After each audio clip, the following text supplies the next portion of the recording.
Bonjour et bienvenue, c'est Alexandre pour la chaîne Nature Énergie. Donc je vais vous partager aujourd'hui mon approche actuelle sur le sujet des personnes qui ont une ouverture médiumnique et qui font payer leur consultation. Alors je dis actuelle parce que on évolue dans le temps, hein, donc je dis pas que je changerai jamais d'avis. Donc pour moi il y a deux visions de la chose. Donc il y a se faire payer ses consultations ou les faire gratuitement. Donc pour aider son prochain. Pour moi euh, les deux façons de voir la chose sont correctes, dans une certaine mesure. Alors, est-ce qu'il faut se faire payer ou aider son prochain gratuitement? Donc, les grands sages nous disent à ce sujet qu'il ne faut pas juger l'autre. Chacun a ses raisons, que l'on ne connaît pas forcément, et chacun a son propre niveau de conscience. On évolue tous dans le temps. Il faut du temps et des expériences pour comprendre. Euh, et ils nous disent également qu'il faut trouver le juste milieu, la voie du milieu.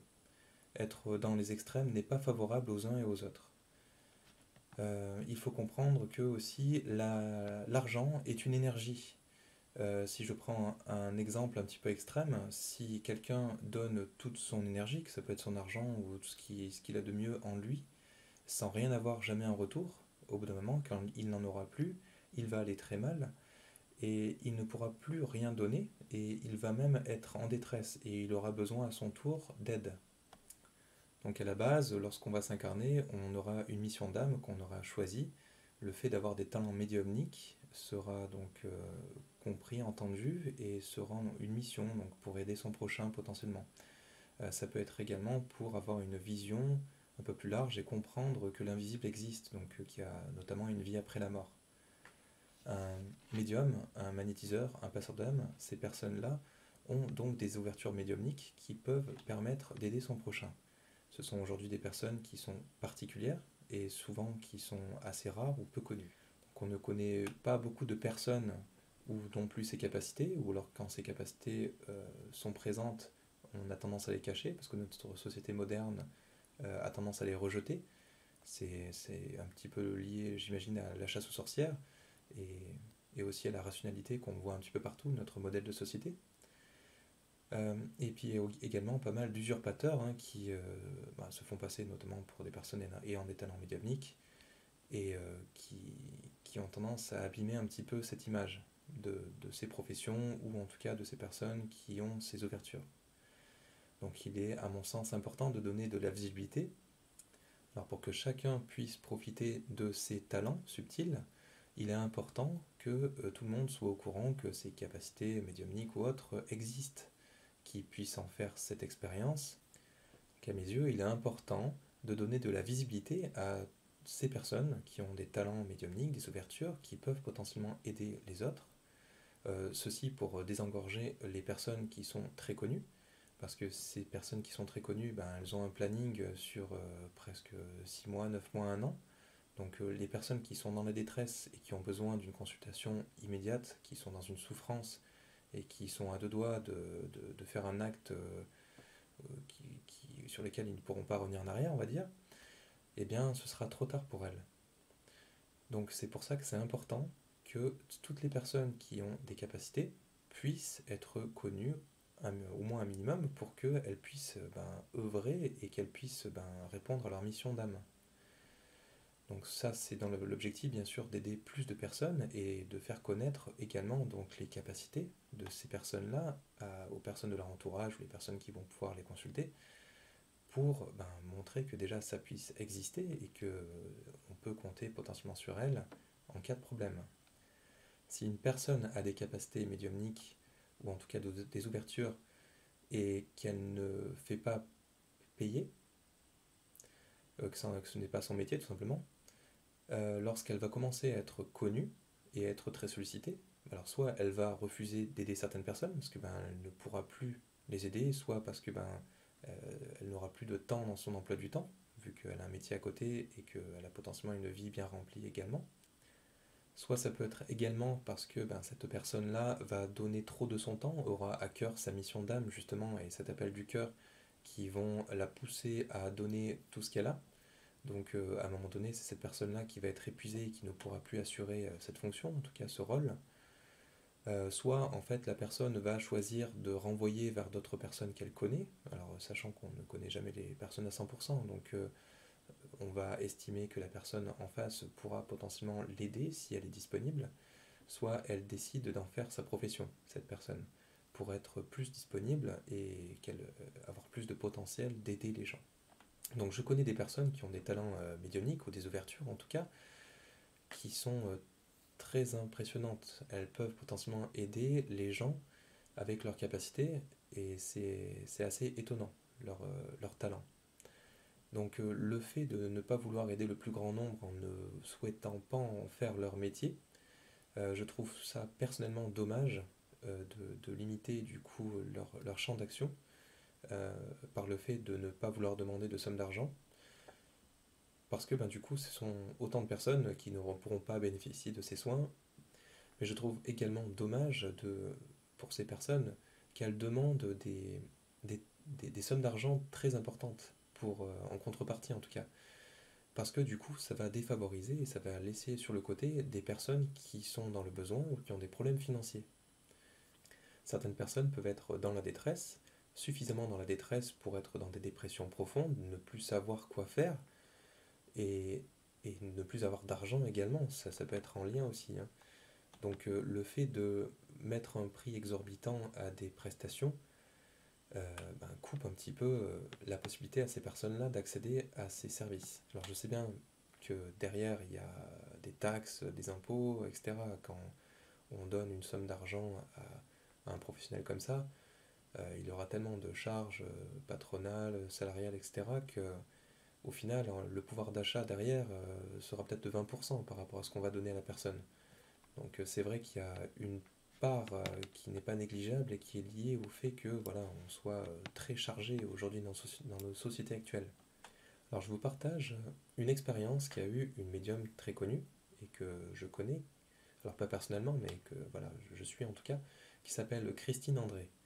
Donc vous allez pouvoir retrouver facilement des livres qu'elle peut vendre, etc. Donc c'est quand même quelqu'un qui est assez médiatique, qui a été testé, etc. Donc qui est assez connu dans le milieu de la médiumnité. Et donc cette personne, à ses débuts, ne faisait pas payer ses prestations. Elle trouvait ça normal d'aider les autres, ce qui se comprend tout à fait, hein. Maintenant, à un moment donné, elle a été confrontée un petit peu à ce qu'on appelle le grand principe du Reiki, qui est les échanges d'énergie. Tout simplement parce qu'à un moment donné, une personne lui a fait la remarque que si elle ne faisait pas payer, c'est que ses prestations ne valaient rien, ou en tout cas ne valaient pas grand-chose. Donc à un moment donné, son guide lui a dit j'espère que voilà, maintenant tu as compris que tu ne dois pas travailler pour les autres gratuitement. Tu fais un travail, une prestation, tu leur apportes quelque chose, et comme eux se font payer dans leur métier, tu dois te faire rétribuer par rapport à ça.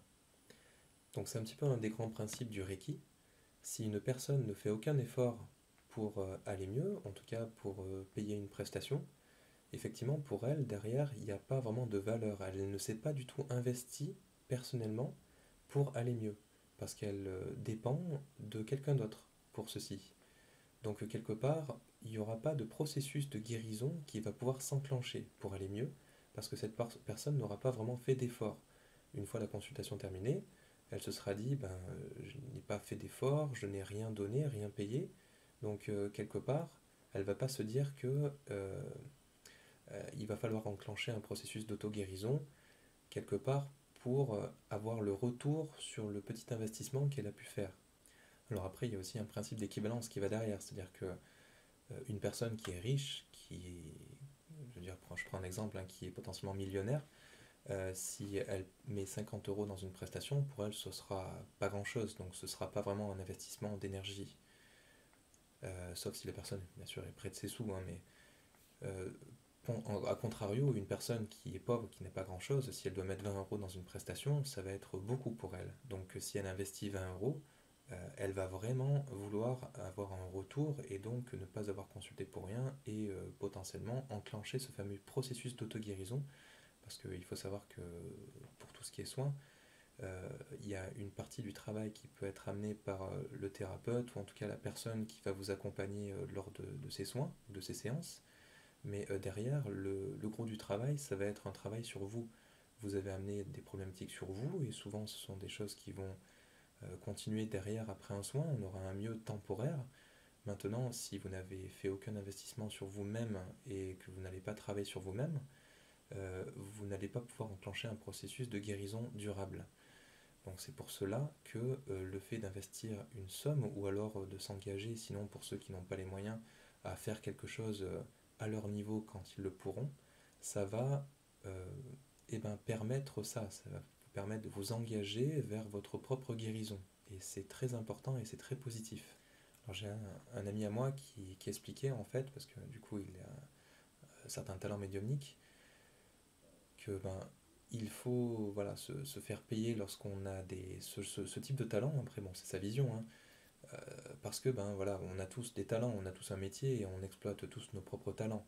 Il n'y a pas quelqu'un qui est au-dessus de l'autre. Certaines personnes vont faire de leur métier le fait d'être médium ou guérisseur ou je ne sais trop quoi, mais il faut savoir qu'il y en a aussi d'autres qui sont dans des métiers beaucoup plus connus, beaucoup plus classiques, mais qui ont chacun leur don et leur talent. Donc chacun doit vivre, donc c'est normal quelque part de se faire rétribuer si ça doit être un métier. Alors après, il est possible pour des personnes qui offrent leur temps, parce qu'ils ont ce type de talent et ces ouvertures médiumniques, à un moment donné, de basculer sur un métier, mais tout en gardant du temps pour les personnes qui n'ont pas les moyens. Peut-être en gardant toujours certains créneaux, comme des personnes qui ne se font pas payer le font aujourd'hui, c'est-à-dire sur leur temps libre, leur temps personnel, lorsqu'elles peuvent justement pouvoir aider leurs prochains.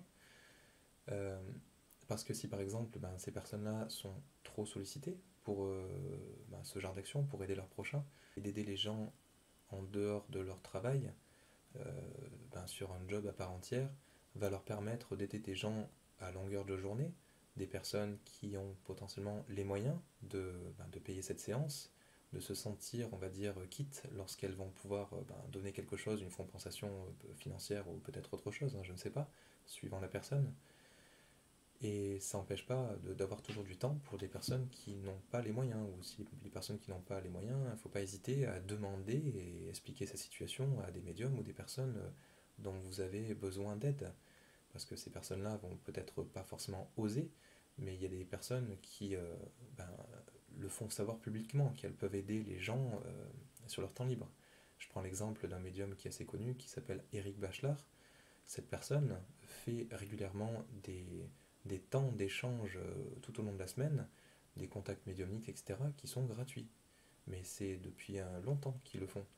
Donc en fait, ces personnes-là, peut-être à un moment donné, le faisaient gratuitement, mais du coup, ils ont conservé ce fameux créneau, le fait de faire ça gratuitement, pour aider son prochain dans les mêmes proportions qu'avant. Seulement maintenant que ces personnes en font leur métier, s'il y a une bascule à un moment donné, elles peuvent aider plus de personnes avec leurs talents qui sont un petit peu hors normes, et donc des personnes qui en ont sûrement besoin. C'est pas pour rien que elles ont eu cette mission d'âme. Alors de mon côté, je connais et je comprends ce problème parce que j'y suis confronté. Je fais des soins régulièrement et de mon côté, il n'est pas encore en tout cas envisageable de faire payer un soin. C'est pas possible. J'ai toute ma vie donné à autrui sans rien demander en retour, que j'ai été pompier pendant très longtemps. Et un pompier volontaire ne fait pas ça pour l'argent. En tout cas, ça doit être assez rare, j'imagine, parce que du coup, il faut comprendre que un pompier est payé au SMIC ou à peine plus, on va dire, hein, dans sa mission, un pompier volontaire. Et quand on est en formation, quand on doit faire des manœuvres, ce genre de choses, c'est même pas payé au SMIC, c'est 75% du SMIC. Donc les trajets sont pas payés, etc. Bon, il y a énormément de réunions à faire, il y a beaucoup de temps, et puis on est sollicité la nuit, on est sollicité le week-end, on est sollicité en fait quasiment tout le temps, comme si on était des professionnels. Donc et puis il faut une activité physique, etc. Donc quelque part c'est beaucoup d'investissement pour l'autre. Je suis vraiment habitué à ça depuis que je suis tout petit. Et de mon côté, ça me serait très compliqué de demander quelque chose aujourd'hui à quelqu'un par rapport à ça. Donc en tout cas de mon côté, je ne fais pas payer. Je fais partie en tout cas de cette catégorie de personnes qui est là pour aider son prochain. Et c'est aussi parce que voilà, j'ai cette capacité au niveau de mon planning où j'ai encore voilà, du temps à libérer pour aider les autres. certaines personnes qui sont trop sollicitées, voilà, peut-être ne peuvent plus le faire et basculent à un moment donné. Ça, c'est quelque chose que je comprends de mon côté. Alors, pour être transparent, donc, je vais vous raconter juste une histoire. C'est que j'ai contacté récemment, hein, ça doit faire un mois ou deux, un médium pour qu'on me reconfirme mes facultés médiumniques, en fait, tout simplement, hein, parce que je suis quand même quelqu'un d'assez rationnel, donc voilà, j'ai ce besoin de l'entendre de plusieurs médiums pour être sûr que je m'engage pas sur une voie parce que je serais tombé sur quelqu'un qui aurait vu une mauvaise information, tout simplement. Donc là, bon, j'en suis à peu près à mon quatrième médium qui me dit la même chose, donc voilà, je commence à y croire et à commencer à m'engager au niveau de mon énergie, hein, et de mon temps libre pour avancer dans cette voie, on va dire, parce que si pour moi j'ai ces facultés, c'est pas pour rien, c'est pour aider mon prochain. Donc j'essaie de me faire connaître, de m'améliorer, de connaître de nouvelles techniques, etc., pour pouvoir aider au mieux mon prochain et potentiellement vous aider vous, hein, si vous avez besoin. En tout cas, n'hésitez pas à me contacter. Donc le premier médium qui m'avait indiqué que j'avais des talents médiumniques, c'était Carlos Viotto, hein, qui est très connu, qui est en tout cas sur la scène médiumnique. Et donc bon, la dernière personne que j'ai contactée récemment m'a fait de la voyance. Alors je ne cherchais pas du tout ça. C'est pas que je suis pas curieux, mais c'est que bon, voilà, je vois ce qui vient et je m'intéresse surtout au présent et pas forcément au futur. Cette personne m'a indiqué que j'en ferais mon métier, voilà, que je serais sûrement connu ou que en tout cas je pourrais aider beaucoup de personnes. Alors de mon côté, j'ai beaucoup de mal pour l'instant à me projeter par rapport à ça, parce que déjà je vois pas trop, je me vois pas faire payer les gens aujourd'hui en tout cas, donc j'aurais sûrement un cheminement à faire dans le temps, mais aujourd'hui je pense en être assez loin. Je suis un peu débutant, on va dire, sur le sujet de tout ce qui est médiumnité, hein. Je suis dedans depuis pas si longtemps que ça, par rapport à d'autres, hein, qui sont depuis des années et des années. Donc voilà, j'ai sûrement encore du travail à faire et des choses à comprendre. Et puis voilà, je ne me vois pas non plus quitter mon travail actuel, voilà, où je me plais. J'ai un travail qui me permet de faire vivre ma famille, donc on a un salaire pour 5, mais voilà, on s'en sort. Je ne suis pas quelqu'un de matérialiste et ce que je gagne me suffit. Voilà, j'ai des voitures qui sont peut-être vieillissantes, mais qui fonctionnent encore. J'ai une petite maison, mais ça m'est largement suffisant pour moi. Je suis tout à fait content de ce que j'ai. Je ne cherche pas à avoir plus. Et bon, ça se voit peut-être sur l'arrière-plan. J'ai une petite pièce, j'ai pas grand-chose, mais ça me suffit comme ça. Voilà, j'ai pas forcément de rêves comme certains qui sont un peu plus matérialistes, hein, je les juge pas, mais voilà, en tout cas, je ne suis pas comme ça, d'avoir une grande maison, des voitures qui coûtent cher, des Rolex ou autres, hein, voilà, je suis heureux comme je suis.